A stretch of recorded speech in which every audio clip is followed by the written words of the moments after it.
There are NYPD officers right now who are emotionally exhausted, physically burned out, and psychologically done with the job, but still continue showing up every day. And the dangerous part is, many no longer know who they are outside the badge. Burnout in policing rarely happens all at once. It builds slowly, shift after shift, year after year, overtime cycle after overtime cycle.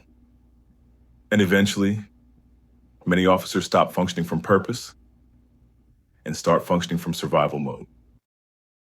Just survive the shift. Get through the tour. Get through court. Get through the overtime. Get through the week.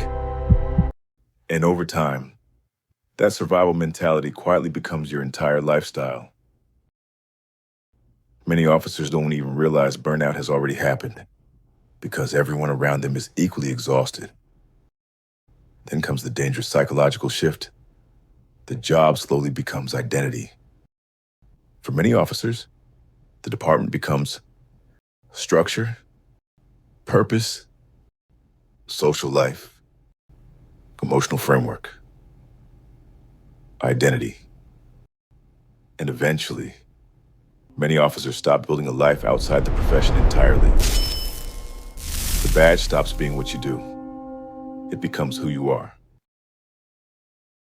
This creates a dangerous emotional trap because eventually, many officers are no longer staying because they love the work. They stay because psychologically, they no longer know how to exist outside the system.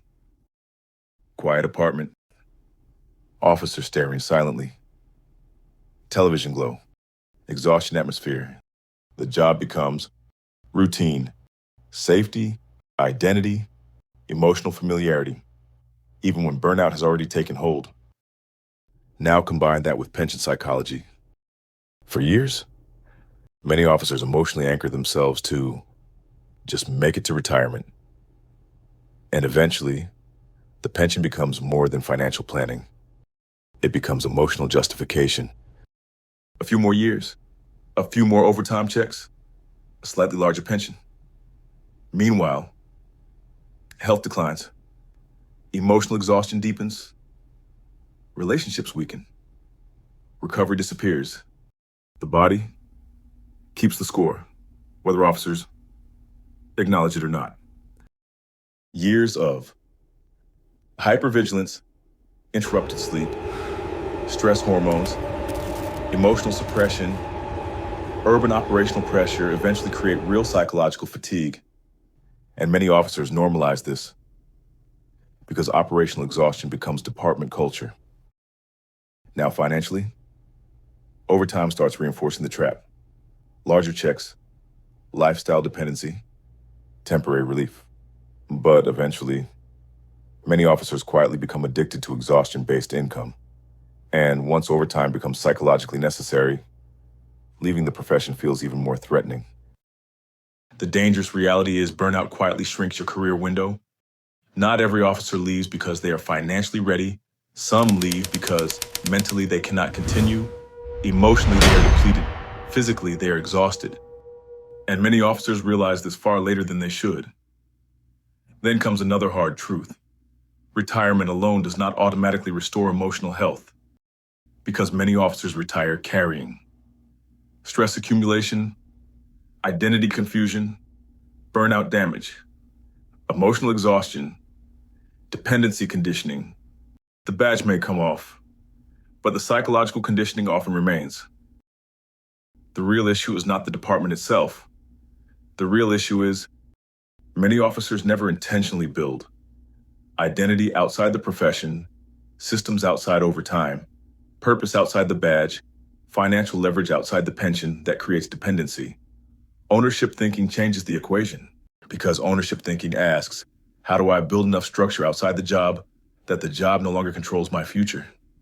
Pension, investments, IRA, brokerage, identity, health, ownership systems that creates flexibility, optional overtime, psychological freedom, long-term leverage.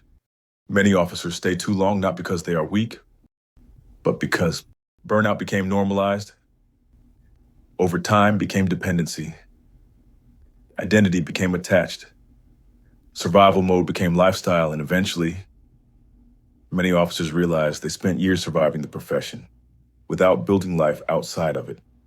This is why ownership matters, identity matters, investing matters, flexibility matters, long-term systems matter, because eventually the strongest position is not maximum overtime, it is maximum optionality.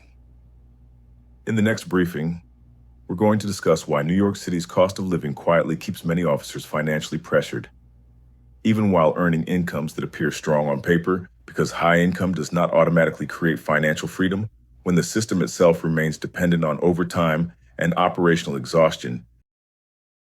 This is financial roll call, ownership, discipline, long-term thinking. The job becomes your identity. The badge slowly stops being what you do and becomes who you are. You forgot life outside the badge. Many officers stop building a life outside the profession entirely. Burnout changes your thinking. Burnout rarely happens all at once. It becomes normalized over years.